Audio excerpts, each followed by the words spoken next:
नयाँ वर्षमा प्रवेश गर्दै गर्दा सबैभन्दा पहिला हामी हाम्रो परमेश्वरलाई धन्यवाद दिन्छौँ, जीवनको लागि, सासको लागि र हामीलाई यहाँसम्म डोर्याउने सबै आशीर्वादहरूको लागि।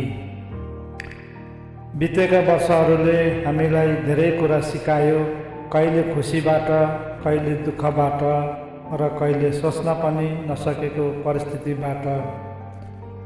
तर हरेक कदम, हरेक सङ्घर्षले आजको हामी बनाउन मद्दत गरेको छ।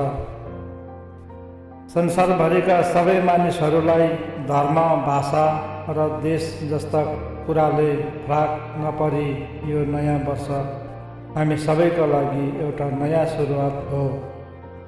निको हुने अवसर, माफ गर्ने अवसर र आफूलाई सुधार्ने अवसर।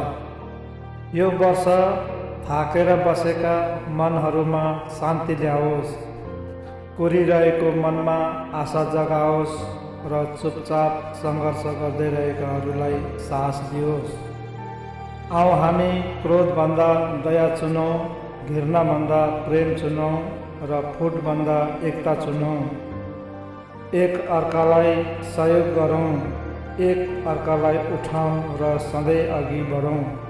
परमेश्वरले हाम्रो परिवार, हाम्रो घर, हाम्रो काम र हाम्रो सपनाहरूमा आशीर्वाद दिउन् र यो नयाँ वर्षले हामीलाई प्रकाश, उद्देश्य र शान्तितिर लगोस्।